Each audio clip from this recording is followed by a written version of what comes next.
मैं अभय मिश्रा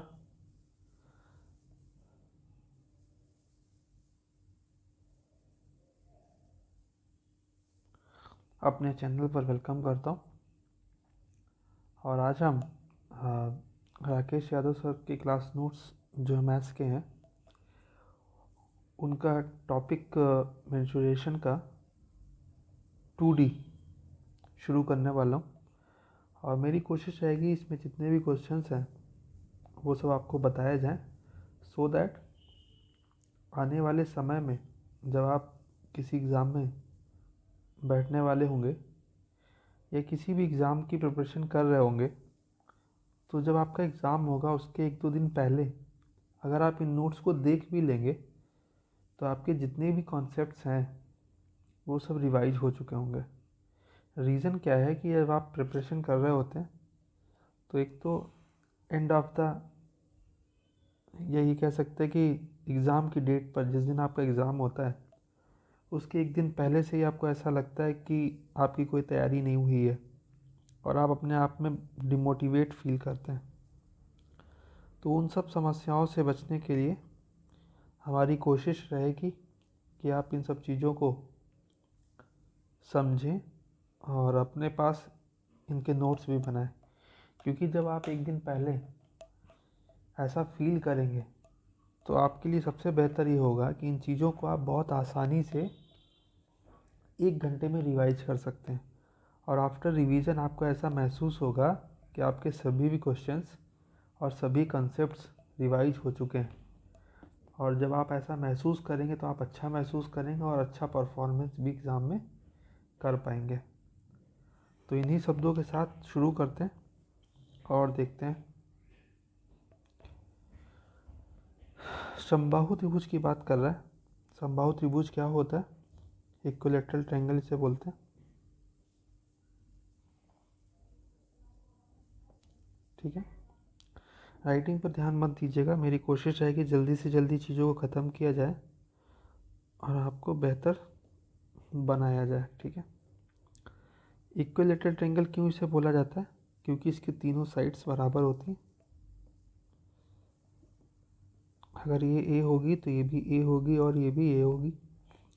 आपको पता है ट्रायंगल का, किसी भी ट्रायंगल का सभी इंटरनल एंगल्स जितने भी होते हैं, जैसे ये और ये, इनका सम हमेशा 180 डिग्री होता है। 180 ही क्यों होता है? अगर आप ऐसा जानना चाहें तो थोड़ा सा डीप जाना पड़ेगा। बस आप याद रखिए 180 पड़ेगा। इन तीनों का एंगल जो होता है 180 होता है और तीनों साइड्स बराबर, इसका मतलब ये 60 60 60 के एंगल होते हैं। यहाँ पर एक बहुत महत्वपूर्ण बात कि किसी भी, याद भी कर सकते हैं, किसी भी बड़े एंगल के सामने की भुजा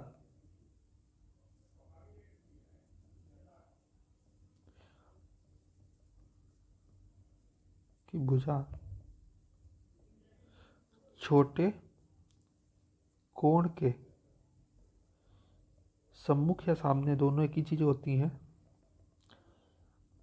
भुजा से बड़ी ही होगी। कहना हम ये चाहते हैं कि लेट सपोज आपके पास, बहुत ही इम्पोर्टेंट बात है, समझ लीजिए, कोई ट्रायंगल है। यदि मान लीजिए एंगल हमने 70 दिया और हमने आपसे कहा ये 30 है तो ये 80 होगा। हमने कहा ए बी सी और आपसे बस इतना पूछा कि इनमें सबसे बड़ी साइड कौन सी होगी। ठीक है, ए बी, बी सी या सी ए। तो आपका आंसर क्या होना चाहिए? मैंने बोला किसी भी बड़े कोण के सामने की भुजा छोटे कोण के सम्मुख भुजा से बड़ी ही होगी। इसको हम यूँ कह सकते हैं कि जितना जिसका एंगल, जैसा जिसका एंगल, उसकी भुजा भी वैसी ही होगी। इस त्रिभुज में तीनों एंगल में सबसे बड़ा एंगल कौन सा है? 80। तो इसके सामने कौन सी भुजा सबसे बड़ी होगी? A B. फिर दूसरे नंबर की भुजा, सबसे बड़ी भुजा होगी ए बी। दूसरी भुजा होगी 70, ये बी सी। क्यों? क्योंकि उससे बाद ही एंगल आता है। और सबसे छोटी भुजा कौन सी होगी? AC। क्यों? क्योंकि इसका एंगल 30 है और इन सब में सबसे छोटा एंगल 30 है, इसलिए उसकी भुजा छोटी होगी। बात समझ पाए? अब थोड़ा सा प्रैक्टिकल समझ सकते हैं। जैसे लेट सपोज, जैसे ये दो लाइन है, ठीक, यहाँ पर मान लीजिए 30 डिग्री का एंगल बन रहा है, और जब आप इसको और ऐसे कर देंगे, देखिए मैंने क्या किया, एंगल जब बढ़ाएंगे तो आप देख सकते हो कि क्या देख सकते हो कि ये साइड इससे बड़ी, ये साइड इससे बड़ी होगी। क्यों? क्योंकि एंगल बड़ा है। आप प्रैक्टिकल देख सकते हो।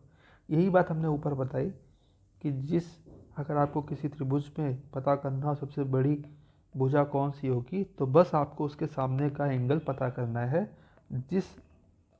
किसी त्रिभुज में जिस ट्रायंगल का जो सबसे बड़ा एंगल होगा, उसके सामने की भुजा भी सबसे बड़ी ही होगी। ठीक, ट्रायंगल का एरिया √3/4 A² होता है। ठीक, याद रखिए, जो कि आपको इसमें मेंशन भी है। ये देखिए क्या मेंशन है, ये 3/4 A²। ऊंचाई कितनी होती है? √3/2 है। ऊंचाई होती क्या, वो भी समझ लेते हैं।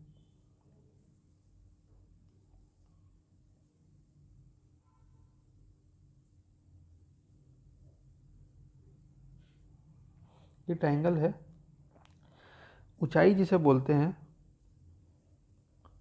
उसे हम ये कह सकते हैं कि ऊंचाई हमेशा लंबवत होती है, मतलब परपेंडिकुलर होती है। ठीक, कैसे आपने देखा होगा, ऐसा करके मेंशन करते हैं। हाइट हमेशा 90 डिग्री होती है, मतलब ये इसके सामने वाली भुजा से, इस सामने वाले बिंदु से इसके सामने वाली भुजा पर जब हम किसी लंब को ड्रॉ करेंगे, परपेंडिकुलर ड्रॉ करेंगे, तो ये कह सकते हैं कि जो साइड या जो भुजा सामने वाली भुजा पर लंबवत होगी, वही उस ट्रायंगल की क्या होगी, ऊंचाई होगी, हाइट होगी। इसी प्रकार जैसे मैंने माना एक ट्रायंगल था ABC, और A से हमने D बिंदु पर एक लंब गिराया AD, तो AD क्या हुआ, हाइट हुआ of the triangle ABC। Similarly अगर हम C से सामने वाली भुजा पर एक एंगल 90 डिग्री पर एक लाइन ड्रॉ करते हैं, तो ये भी क्या होगी, ट्रायंगल की दूसरी हाइट। अगर ये H1 है तो आप इसको H2 मान लीजिए। इसी प्रकार से अगर आप B बिंदु से सामने वाली भुजा कौन सी, AC पर कोई 90 डिग्री ड्रॉ करने वाली साइड एक भुजा ड्रॉ करेंगे, तो ये भी क्या होगी, आपकी एक हाइट होगी। किसी ट्रायंगल में कितनी हाइट होंगी, 3 हाइट होंगी। कौन कौन सी? AD, और इसको मान लीजिए AD, इसको BF और CE मान लीजिए। ठीक है, 3 हाइट होंगी। बात समझ पाए? सीधा सा मतलब है, हाइट हमेशा क्या होगी, 90 डिग्री होगी। बस आपको ये बात याद रखनी है। मैं कोई यहाँ पढ़ा नहीं रहा हूँ, बस मैं थोड़े थोड़े कॉन्सेप्ट बता रहा हूँ, सो दैट आपको कम समय में आपका रिवीजन भी हो जाए और आप बेहतर परफॉर्मेंस एग्ज़ाम में दे पाएँ। ठीक है, आपको पता है एरिया ऑफ ट्रायंगल क्या होता है, तो आप जानते हैं। एक यहाँ पर, अच्छा हाँ, एक बात और बता देते हैं आपको। जहाँ पर ये तीनों 90 डिग्री के, जहाँ पर ये जो तीन त्रिभुज में, किसी त्रिभुज में ये लंबवत रेखाएं, ये 90 डिग्री, ये 90 डिग्री, ये 90 डिग्री, ये जहाँ पर मिलती हैं उसे त्रिभुज का क्या कहते हैं, लंब केंद्र कहते हैं। क्या कहते हैं? लंब केंद्र कहते हैं। ये बात आपको याद रखनी है। ठीक, बस इतना याद रखना अभी के लिए। अब मैं आपको बता देता हूँ क्यों होता है, समझा दूंगा मैं। ज्योमेट्री जब आपको प्रॉपर पढ़ा रहा हूँ तो एक ही चीज़ आपको क्लियर कर रहा हूँ कि क्यों होता है, कैसे होता है, इवन यहाँ तक कि ये लाइन यहीं से ही क्यों जाएगी। मेरी बात समझ रहे हैं? ये तो आपको सब पढ़ाते हैं, कि ये तो सभी पढ़ा देते हैं कि आपको कि ये लाइन जो है वो यहाँ, ये वाली इस पे ये होगा वो होगा, लेकिन मैं आपको ये भी बताऊँगा कि लाइन यहाँ से ही क्यों जाएगी। ऐसा क्यों नहीं होता कि वो लाइन आपका जो परपेंडिकुलर है, मान लो आप ये ट्रायंगल आपने ऐसे ड्रॉ किया और एक लाइन ऐसे चली गई, एक ऐसे चली गई, एक लाइन ऐसे चली जाए, ऐसा पॉसिबल क्यों नहीं होता है, वो लाइन यहीं से ही क्यों जाती है, मेरी बात समझ पा रहे हैं, वो लंपकिन जनरेट होता ही क्यों है। तो I will go to that deep, बिल्कुल परेशान ना हो, आगे बढ़ते हैं। इक्विलैटरल ट्रायंगल की खास बात ये होती है कि इसके तीनों चारों केंद्र, अंतः केंद्र, परिकेंद्र, लंब केंद्र और केंद्रक, मैं आपको थोड़ा थोड़ा बता देता हूँ कि ये होता क्या और कैसे क्या होती चीज़ें।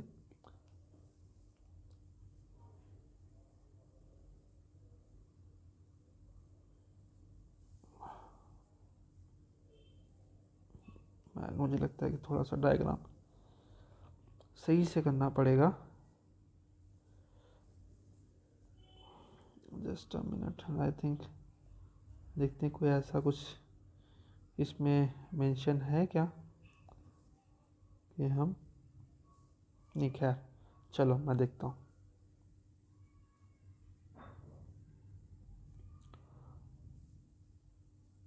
जैसे मान लीजिए एक ट्रायंगल है ए बी और सी, ठीक।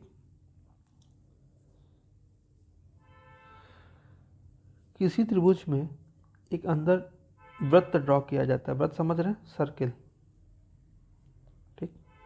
ये एक वृत्त है। किसी त्रिभुज के अंदर अगर वृत्त है उसे बोलेंगे इन सर्किल।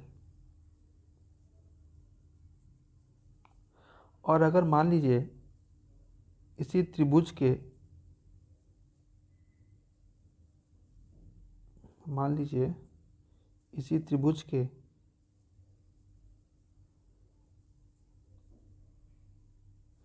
मान लीजिए त्रिभुज या शीर्षों से जा रहा है, ठीक है। यहाँ से मान लीजिए थोड़ा सा डायग्राम, क्योंकि इस पे बनता नहीं है अभी प्रॉपरली, हैबिट नहीं है।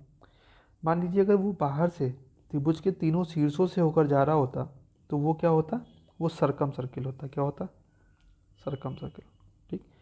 ये होता बाह्य वृत्त और ये होता अंतःवृत्त, ठीक। इन सर्किल, और ये बात समझ पाए। अब देखिएगा, आपको पता है सर्किल का कोई केंद्र भी होगा, उस केंद्र से यहाँ पर सामने वाली भुजा जहाँ पर उस वृत्त की परिधि टच कर रही है, वहाँ पर आपको पता होगा ये डायग्राम कुछ ऐसा बन गया इस तरीके से। आपको पता है किसी वृत्त की त्रिज्या स्पर्श रेखा पर लंब होती है, 90 डिग्री बनाती है, ये लाइन 90 डिग्री हो जाएगा, और ये रेडियस भी है। तो ये इस ट्राइंगल की क्या है, इस ट्राइंगल ABC त्रिभुज की ये इन रेडियस है, अंतः त्रिज्या है।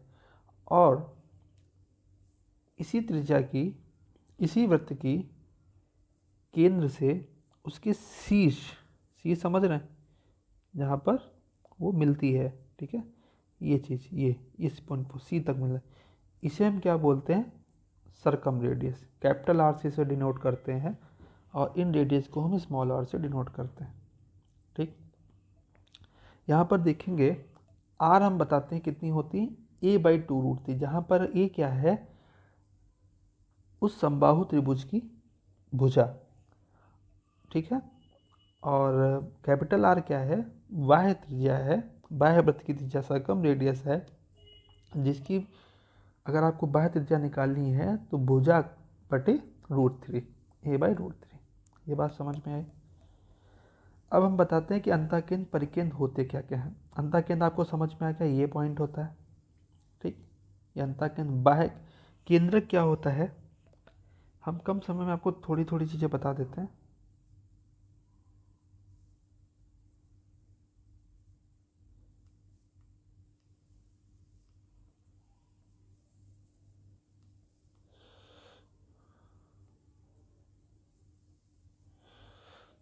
ये आपका अंतःकेंद्र कैसे है। केंद्र क्या होता है, केंद्रक वो बिंदु होता है जहाँ पर त्रिभुज की तीनों मध्यिकाएं मिलती हैं। अब एक बात और यहाँ पर डाउट क्लियर करने वाला है कि मध्यिकाएं क्या होती हैं। मध्यिका एक ऐसी भुजा होती है, एक ऐसी लाइन होती है जो सामने वाली भुजा को दो भागों में विभाजित करती है, समान दो भागों में। इंपॉर्टेंट पॉइंट, सामने वाली भुजा को दो समान भागों में।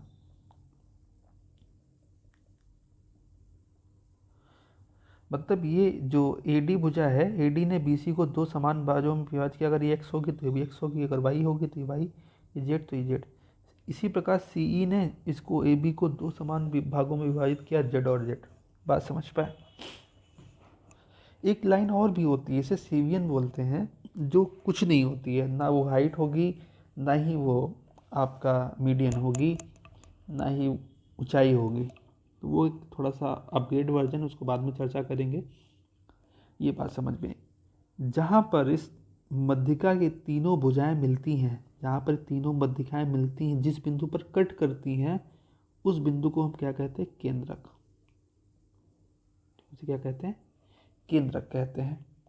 तो आपको एक बात समझ में आई, केंद्रक क्या है? मध्यिकाओं का कटान बिंदु, जहाँ पर त्रिभुज की तीनों भुजाएं मिलती हैं, उसे केंद्रक कहते हैं। लंब केंद्र हमने क्या बताया? त्रिभुज के शीर्षों द्वारा सामने वाली भुजा पर डाले गए लंबों का कटान बिंदु लंब केंद्र कहलाता है। परिकेंद्र हमने आपको बताया त्रिभुज के एक ऐसा वृत्त जो त्रिभुज के तीनों शीर्षों से गुजरे और उसका बिंदु जो बीच में होता है उसे परिकेंद्र कहते हैं। और अंतः केंद्र क्या होता है? त्रिभुज के अंदर जो वृत्त ड्रॉ किया जाता है उसके अंदर जो होता है उसे हम अंतः केंद्र कहते हैं। ठीक, अंतः केंद्र की एक और डेफिनेशन है, परिकेंद्र की भी एक डेफिनेशन और है, उसको हम धीरे धीरे आगे बढ़ते बढ़ते समझेंगे। अंतः केंद्र क्या है? देखिए एक्चुअली है क्या कि ये टॉपिक हमने बीच से उठाया है। पूरी समझ के लिए आपको थोड़ा सा बैकग्राउंड जानना पड़ेगा। आगे बढ़ते हैं। लंब द्विभाजक क्या होता है? जैसा कि आपको पता ही है, लंब द्विभाजक, लंब मतलब परपेंडिकुलर, द्विभाजक मतलब आधा करने वाला। जैसे लेट सपोज एडी जो है, यहाँ पर मैंने 90 बना दिया था, गलत था, वो गलती से लिख गया होगा, इसको मैं थोड़ा सा समझा देता हूँ। लेट सपोज अगर ये एडी जो ये एडी है, ये एडी मध्यिका है, आपको पता है। अगर ये 90 डिग्री भी होता तो उसे लंब समद्विभाजक बोलते हैं। एक महत्वपूर्ण बिंदु, इससे आप स्टार बना के लिख लीजिए। जनरली क्या होता है, साधारण तौर पर हर बच्चा, कुछ लोग ये मान लेते हैं कि जो मध्यिका होती है वही वो लंब भी होती है। ऐसा होता नहीं है। ठीक है, जैसे हमने किसी ट्रायंगल में ऐसे दिया, उसने हाइट दे दी या मीडियन दे दी, तो लोग मान लेते हैं हाइट भी होगी। हाइट नहीं था सर 90 डिग्री पर कट कर, ये ज़रूरी नहीं है, हो भी सकता है और नहीं भी हो सकता। किन केसेस में होगा, किन में नहीं होगा, उनमें हम डिस्कस कर रहे होंगे। बात समझ पाए। कहने का अर्थ ये है कि मध्यिका लंबवत होगी सामने वाली भुजा पर, ये ज़रूरी नहीं है। साधारण तौर पर तो नहीं ही होती है, रेयर केस में ऐसा पाया जाता है कि होगी। किन केसेस में होगी ये हम आपको बताएंगे। आगे बढ़ते हैं। यहाँ तक क्लियर हो गया। ऊंचाई है, मैंने बताया आपको क्या होती है, लंबवत। कोण द्विभाजक क्या होता है ये भी समझ लेते हैं। कोण द्विभाजक इन द सेंस कि जैसे ये मान लीजिए एक लाइन है, ये मान लो ओ है, यहाँ पर पॉइंट ओ, एक बी ओ लाइन है जो एंगल ए बी सी को आधा आधा डिवाइड करे। ये मतलब अगर ये तो पूरा एंगल 60 है तो ये 30 और 30 में डिवाइड करे तो ये क्या होगा? बी ओ क्या होगा? ये कोण द्विभाजक होगा। आई थिंक ये आपके टर्म्स क्लियर हो गए होंगे कि ये टर्म्स हैं क्या। ठीक, अब है क्या, कहानी क्या है कि समबाहु त्रिभुज में ये जो चीज़ें हैं, मध्यिका, लंब समद्विभाजक, लंब द्विभाजक, ऊंचाई, कोण द्विभाजक, ये सेम ही होते हैं। ठीक, कहने का अर्थ ये है कि जो हम ट्रायंगल अभी तक बना रहे थे, उस ट्रायंगल में उसमें आपको कुछ सोचना नहीं है। सबसे आसान ट्रायंगल होता है समद्विबाहु त्रिभुज। क्यों? जैसे जो एडी है, एक सेकंड, जो ये एडी है, ये एडी लंबवत भी होगी, ये मध्यिका भी है, एडी ये ऊंचाई भी है, ये मध्यिका भी है, ऊंचाई भी सामने वाली भुजा को डिवाइड भी कर रही है। यही बात समझ पाए। और ये कोण द्विभाजक भी है, मतलब एडी सब कुछ है। कहने का अर्थ ये है, ये सिर्फ समबाहु त्रिभुज में होता है। समद्विबाहु में कुछ केसेस में होता है, वो समझाऊंगा कि क्या क्या चीज़ें उसमें बराबर होती, क्या नहीं, और क्या क्या चीज़ें बराबर हो सकती हैं। अभी बस आपको इतना ही समझना है। मैं जब आपको प्रॉपर तरीके से पढ़ा रहा हूँगा तो आपको चीज़ें क्लियर कर पा रहा हूँगा। अब मैं क्या करता हूँ, अगली चीज़ों पे पढ़ता हूँ। इन्होंने जो भी बताया बस उतना। परिवृत्त का क्षेत्रफल, अंतःवृत्त का क्षेत्रफल ये क्या है, परिवृत्त की त्रिज्या क्या है, अंतःवृत्त की त्रिज्या है, क्यों इसका रेशियो ये है, वो सब डिस्कस करेंगे। बस थोड़े से समय के बाद। आगे बोला, एक ट्राइंगल दिया उन्होंने और बोला, उन्होंने क्या बोला,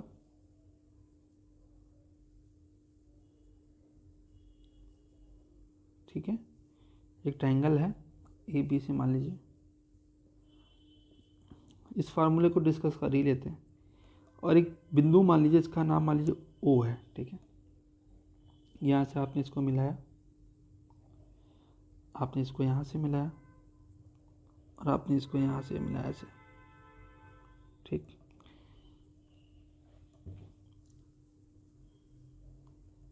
समबाहु त्रिभुज है तो आपको पता होगा इन तीनों की भुजाएं बराबर होंगी, ठीक।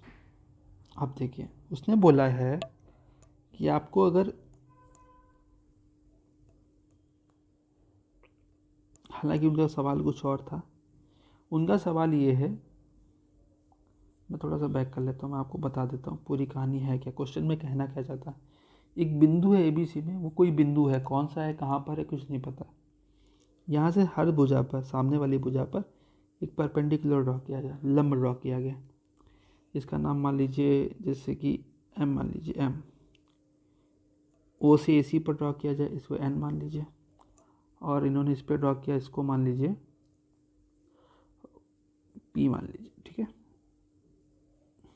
ड्रॉ कर दिया।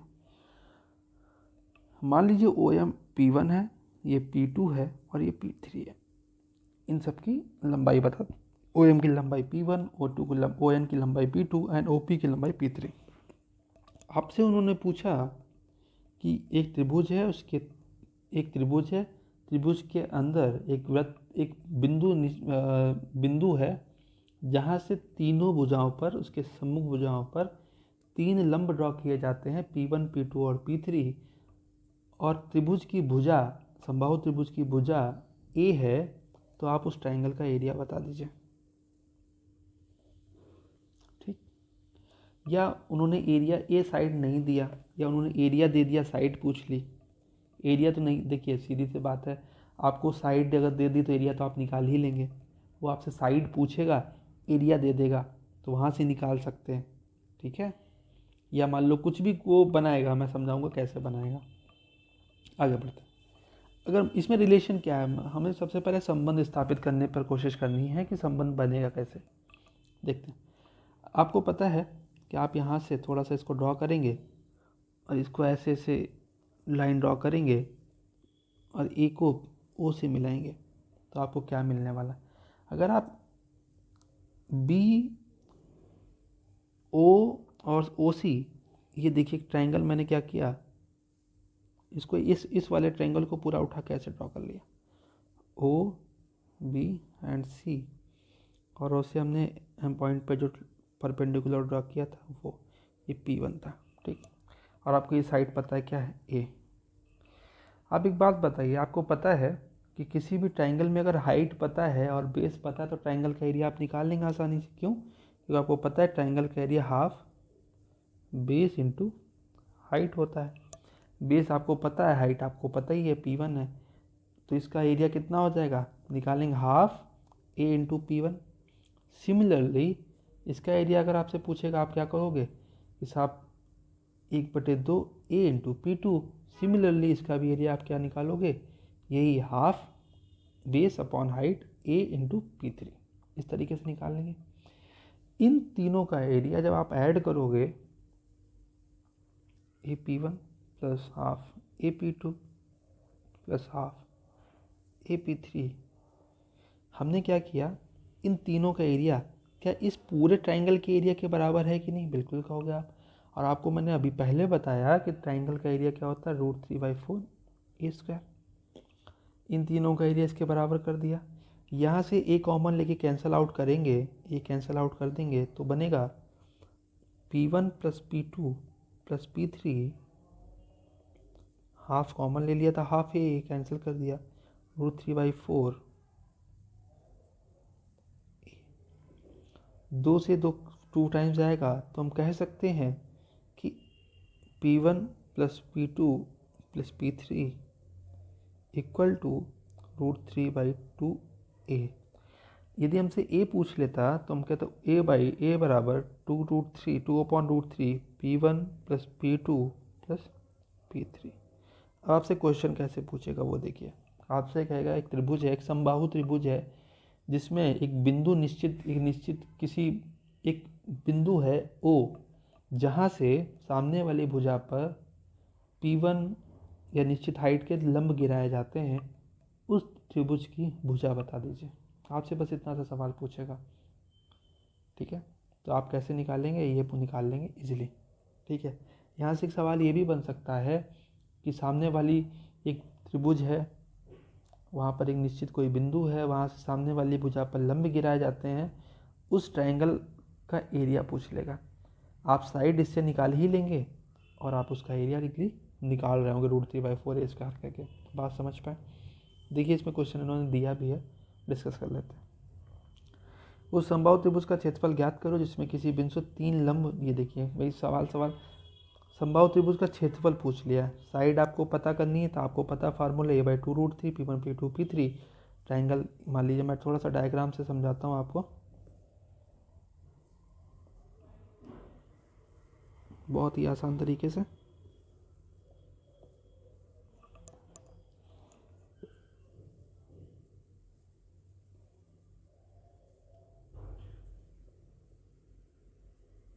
ये हो गया ए बी से, मान लीजिए यहाँ पर बिंदु है कोई O, यहाँ से एक लंब मान लीजिए गिराया गया √3 ऊंचाई का, यहाँ से गिराया गया 2√3 और यहाँ से गिराया गया 5√3।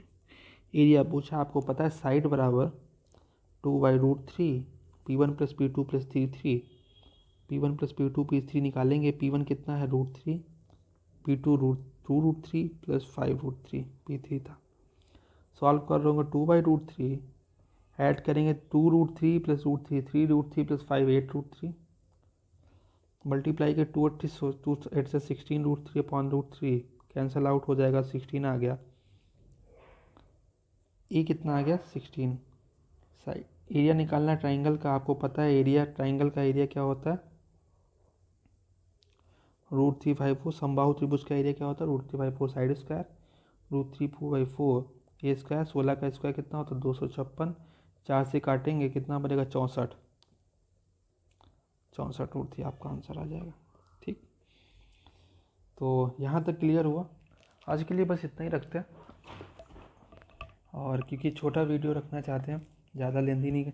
आपने देखा होगा मैंने काफ़ी स्लो पढ़ाया, आपको लगा होगा कि काफ़ी स्लो पढ़ाते हैं, ऐसा नहीं है। मैं अपने बारे में थोड़ा सा ब्रीफ इंट्रोडक्शन दे देता हूँ। Name is Abhay Mishra, 4 times selected हूँ, 2 टाइम्स इलाहाबाद हाई कोर्ट,